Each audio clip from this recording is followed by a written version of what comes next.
the company behind the successful 5 versus 5 tactical first-person shooter game, Valorant, is looking to make a bigger impact in the Southeast Asian region. Now joining us via Zoom for an all-out conversation is Riot Games Philippines Country Director, Mr. Joel Guzman. Sir Joel, good morning. Maraming salamat for joining us on the show.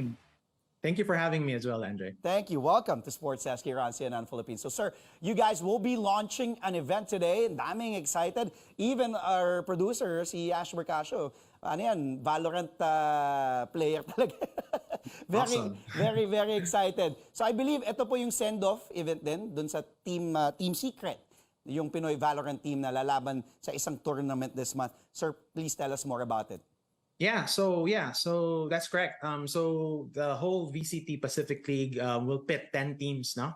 That will the 10 of the best teams across Southeast Asia, Korea, Japan, and South Asia against each other on a global scale, no? And this will determine who will represent the Pacific region on the global stage as we get to masters and champions within the year. We've actually seen great runs from the teams in the region at the recent international tournaments. And pretty much, I think from Filipino representation, we have 2 teams. We have Team Secret, as also we also have RRQ, who have Filipino players as well in their team. Mm-hmm.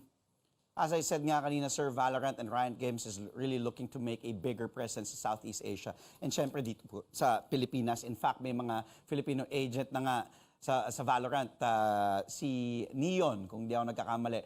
Pero sir, what other programs are in the pipeline to achieve this, sir? Sure. So at the end of the day, Riot Games has always been committed to growing the esports scene globally, Andre. And Southeast Asia and the Philippines is no exception. With the launch of the Valorant Champions Tour in the Philippines, we're excited to provide a platform for players in the region to showcase their skills and compete at the highest level. So this is actually just one step of our larger strategy to invest to the Southeast Asian market, to provide opportunities for gamers to connect with one another and experience the thrill of esports. On the other leg, we have hyper-local activities from an offline and online perspective that the Riot Team Philippines is definitely gonna be addressing for the Philippine market. And that's the reason why countries, like Thailand, Indonesia, Philippines has set up our own local Riot Games companies is here onshore, is to be closer to the player and listen to players' feedback so that anything that they want from an offline and online perspective, we're here to deliver.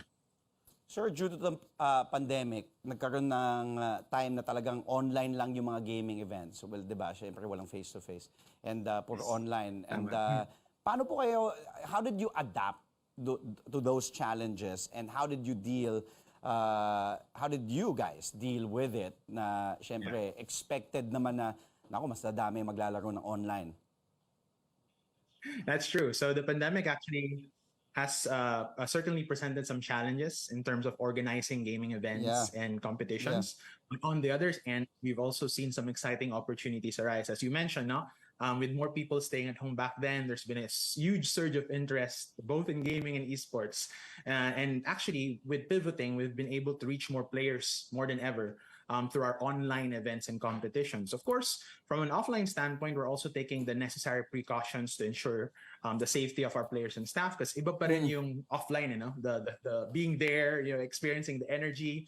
But at the end of the day, we're always constantly adapting to the situation at hand and finding new ways to engage with our community of gamers. No, really. Kaya saludo din ako sa inyo, Riot Games, as in you were able to still keep the momentum going, keep it going, despite the times that we're in. Sir, we all know na madalas talaga mga lalaki, men, boys, di ba, mahilig sa video games, di ba? Kadalasan yan eh.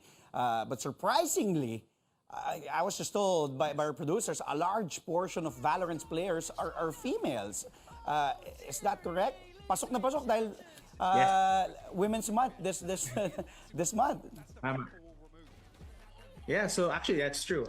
That the gaming has traditionally been perceived as a male-dominated activity, but we're excited to see more and more women who are getting more involved in gaming esports, and that's true. In fact, almost half of Valorant's user base are female, which is actually a great sign that we're moving towards a more inclusive and a more diverse gaming community now. We believe always at Riot Games that gaming is for everyone, regardless of gender, and we're committed to creating a welcoming and inclusive environment for all players. Sir, maraming salamat ulit for your time. I wish we had more, but let's not make this once in a lifetime conversation. Let's keep it coming. We'll speak to you again soon. Yes. Let's keep in touch, sir. Ha? Thank you so much sa social media naman.